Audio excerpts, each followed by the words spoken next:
Hi, good evening. Steve Adler. Got a minute? Tonight, we're going to go through the virus numbers so that you can see those. Still fairly well stabilized, some numbers up, some numbers down. But I want you to see that. We'll talk a little bit about El Paso because that's where they're having the big surge. Dallas and Houston's numbers are beginning to look a little troubling. But we'll talk about those numbers, and then we'll talk about the election. And tonight is all about chilling. Everybody, I think, is really anxious about the election that's coming up. And we're going to talk about how election results are reported by states. But let's begin with the virus numbers. First chart we always look at tells us about hospitalizations. You can see the number of hospitalizations went up slightly from yesterday. We're up at 19. The 7-day moving average up slightly to 19. A little bit lower than the 7-day moving average when it was at 23 about a week ago. But still, we're not moving down toward the 10 or 12, which is the range we were really close to. We got to 12 before, just couldn't push it below. So I would say we're pretty well plateaued. If you look at that chart, you can see plateaued at like the 19 level, maybe which is a little bit higher a few days ago. 83 new cases today. That number is down below the 7-day average. But remember, yesterday the number of new cases at 77. But just several days ago we had 3 figures there. Let's look at who's in our hospitals, ICUs, and ventilators, because that's really where our stress levels are shown in the city. And tonight, we have in our hospitals 117 people. It's a little bit of a concerning number because our 7-day moving average was 110 on that last chart. So we're up above the 7-day moving average again. But for ICUs, we're at 37, and the 7-day moving average is 40. Ventilators, we're down at 17, and the 7-day moving average is 19. So again, number pops up, goes down. We're pretty much stabilized where we are right now. But let's put those numbers in context, and let's talk about some of the other wider numbers in the city. Dr. Escott gave his presentation today to the community.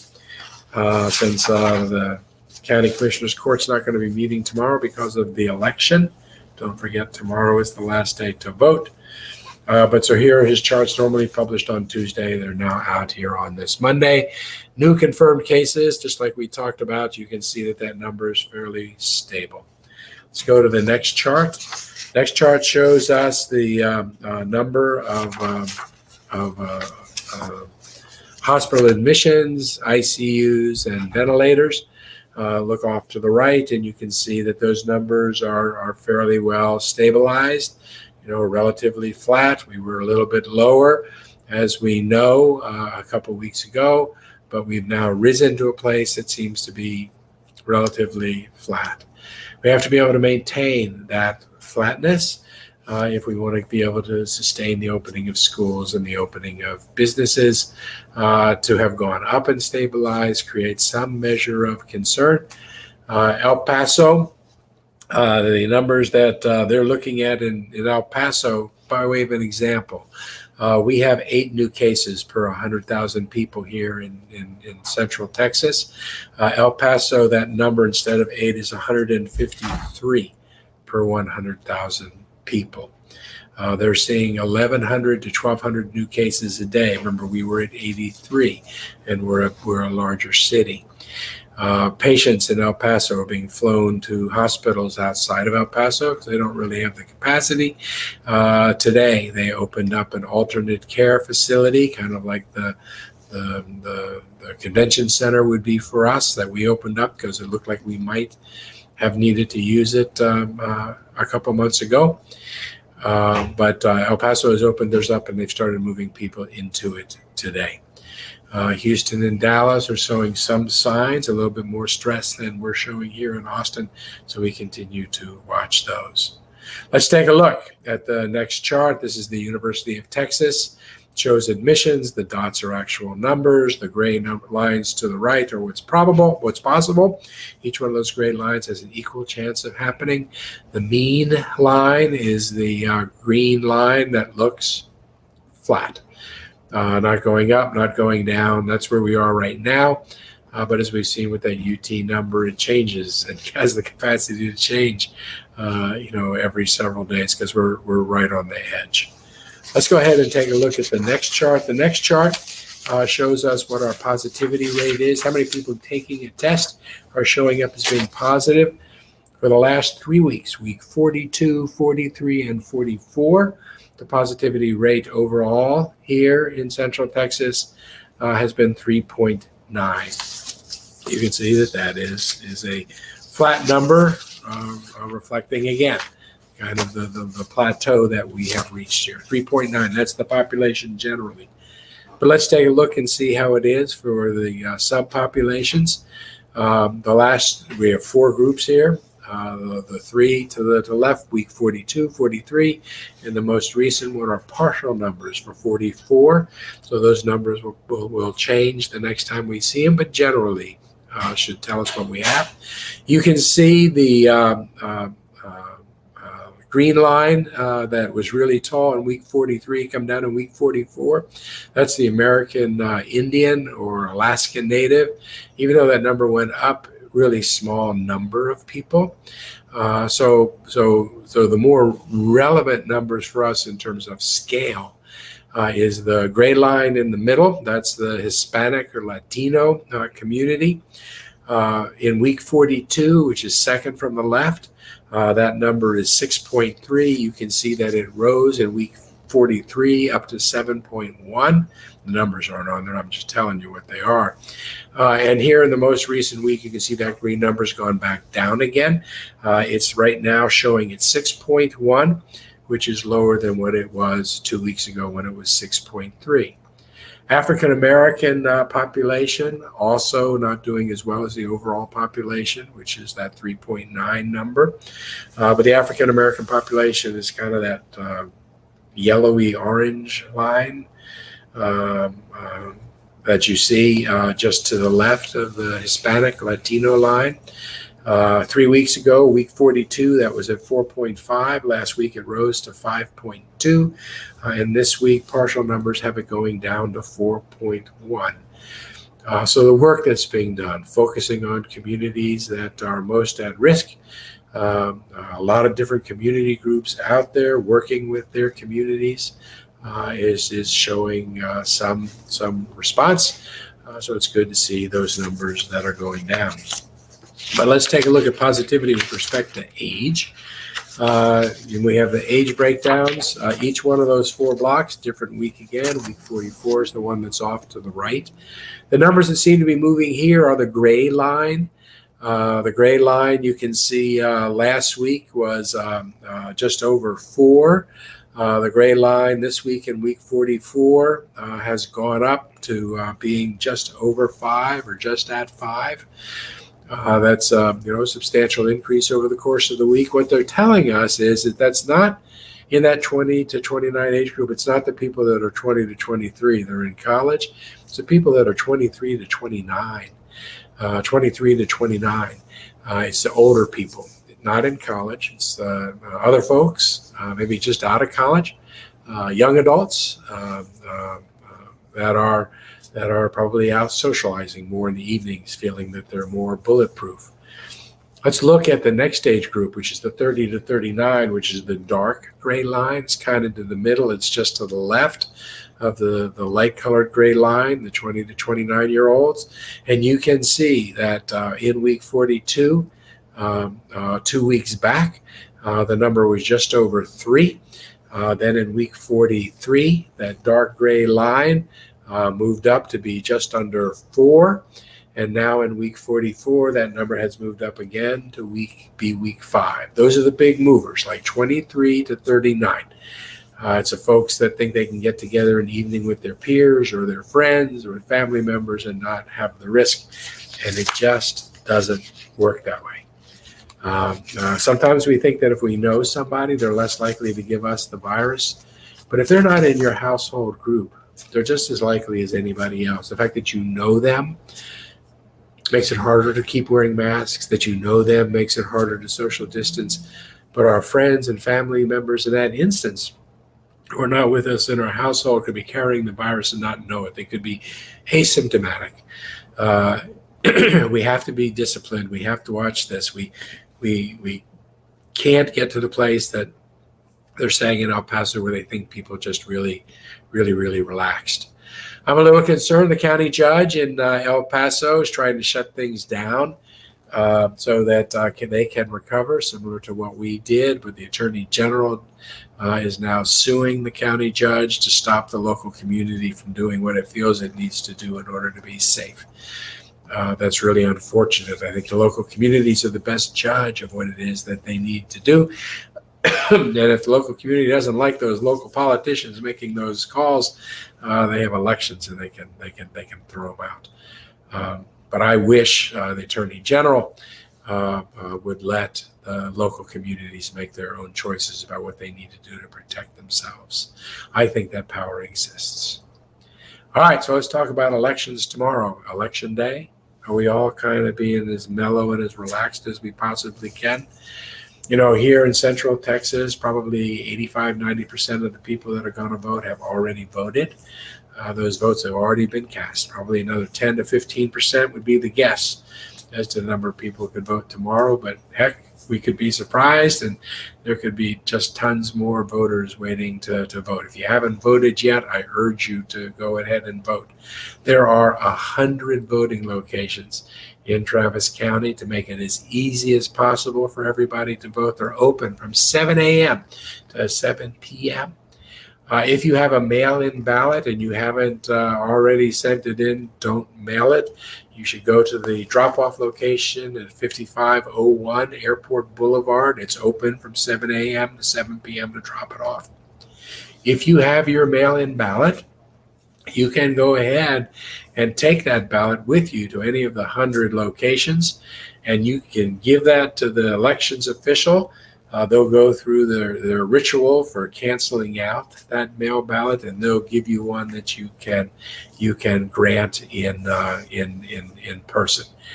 So if you want to do that, you can do that with your mail-in ballot. Swap it out for a ballot in person. Hey, when we all vote no, that this could take a little bit longer to count than we're used to. And we want to make sure that every vote is counted. We want to make sure we don't verify a winner in Texas or in any other state in the country until all the votes have been counted.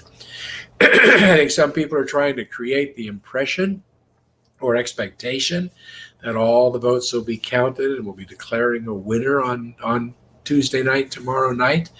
And while it's possible that we might know who's won, if it's particularly lopsided, odds are that we're not going to know the winner tomorrow night. I think it's going to be close. And by the Constitution and our laws, the states have 30 days to count ballots and come up with their number, because the people who wrote the laws and wrote the constitutions all knew that actually counting everybody's vote and making sure that everybody's vote gets counted could take a long time. So we go to sleep tomorrow night, we don't know who's won, and we're still counting votes several days later. That's okay. I mean, that's how the process is supposed to work in those instances. You know, we have more people that are voting by absentee or mail ballot than ever before. Those can take longer to count due to the security measures that are employed to verify the accuracy of those ballots, and that's a good thing. In some states, the mail ballot has to arrive by Election Day. That's not true in Texas. If it was postmarked as of Election Day, it could arrive a day late. And in some states in the country, if it was postmarked before the election, it could arrive several days late, and it would still be counted. We are experiencing a global pandemic. That's going to slow down the vote count. Election officials, just like Everybody else is working right now with more limited staff. So we don't have the same number of people helping to process this and making sure that everybody gets counted. So we just have to remember everybody needs to chill and let the process proceed the way it's supposed to, putting an emphasis on making sure that everybody's vote is counted. As if there's one thing I think we should be able to agree in our democracy, that every eligible voter who votes deserves to have their voice heard and their vote counted. To that end, a second challenge in Harris County was turned back today, this time by a federal judge appointed by the second President Bush, Judge Hainan down in Brownsville. In Harris County, the clerk arranged for people to drive through and vote. They didn't have to get out of their car to vote. We do that all the time in voting, usually with people that can't get out of their car and vote. It's an accommodation. But there's nothing in the law that just limits it to that. But anyhow, so you monitor it the same way, you do the security the same way as if you walk into the room. But they were letting people vote in their cars. About 122,000 people had voted that way. The Secretary of State said it was okay to do it that way. Harris County did it that way. People voted that way based on that representation. And then there were efforts to declare those 122,000 votes invalid. Fortunately, the Texas Supreme Court rejected that challenge, and today the federal judge in Brownsville, why they took the case to Brownsville, I'm not real sure, other than it's a conservative judge, a judge who had previously issued a ruling that went against some of the DACA kids. They took the case to him, and he said that those 122,000 votes could be counted. I urge everybody to consider, people that are trying really hard, not to let your vote be made or your vote be counted. I don't think they're deserving of your vote when you cast it. Hey, I want you to make sure that you know that your rights when you vote. If the polls close tomorrow and you're still in line, stay in line because you have the right to vote. At 7 o'clock, they won't let anybody new join the voting line, but everybody that's already there is going to get a chance to vote. If you make a mistake on your ballot, don't be shy. Just ask for a new one. They have a process for invalidating a ballot and then letting you complete the ballot the way that you want to. Hey, if the machines are down at your polling place, ask for a paper ballot. You can cast votes that way here to make sure that you get counted. We have election protection hotlines in English, in Spanish, in Arabic. There's a line to call for Bengali and Cantonese and Hindi and Urdu and Korean and Mandarin and Tagalog and Vietnamese. So make sure that whatever it is that you need, you find it. If you are not on the list of registered voters when you show up, request a provisional ballot. And then after the fact, they'll research and see if you were eligible to vote. And if you were, then they'll count that provisional ballot as well. If you have a disability, each one of the polling locations will make accommodations to make sure that you're able to vote. If you want to, know that you have a right to receive assistance from a person of your choice. If you have difficulty reading or writing in English and you want to have someone help you complete your ballot, you have the right to vote free of voter intimidation. You have the right to cast your vote in private. We've seen already some instances, kind of some one-off instances, and those kinds of things happen in every election. every 2 years, every 4 years. They just don't get a lot of news written about them because there's so few and involve so incredibly small number of people and the like. This year, I think, there's going to be a tendency to make a bigger deal out of small things. Don't get sucked into that. Here in Travis County, we just have not seen disruption at the polls. 3 weeks of early voting, mail balloting. I don't anticipate we're going to see any tomorrow. We're prepared if something happens, but I just don't anticipate that. I think things are going to go pretty smoothly, really safe to vote. So if you haven't voted yet, make sure that you do. But when you're looking for the ballots to come in tomorrow night, again, I'll just say, don't have an expectation that the ballots counting will happen tomorrow night. You can go online. The New York Times has a great site that tells you when to expect the votes coming in from each of the states. So while Alabama is expected to have unofficial results that night, Alaska is not going to have completed their mail or absentee ballots for a week afterwards. Arizona is not making an estimate as to when the votes will be counted. Arkansas says that nearly all the votes will be reported by noon on Wednesday, the day after voting. California's not making a time estimate. In Colorado, they say that probably only 70% to 80% of the votes will actually be counted the night of the election. But you can go through so many of the states or looking at the issues that they have. Georgia, they think it could take a couple days for all of the large volume in Georgia mail ballots that are being cast. All in all, to say that everybody just needs to hunker back and relax, and know that the early counts may or may not be dispositive of who it is that's ultimately going to win. If the early vote count picks up some of the precincts or jurisdictions that lean one way or another, it's going to slant that early vote. I hear a lot of people are predicting that Vice President Biden will probably do better than President Trump with mail ballots. But President Trump may do better than Vice President Biden on election, on the people actually showing up to vote. So if they announce one of those totals before they announce the other totals, it's going to be skewed.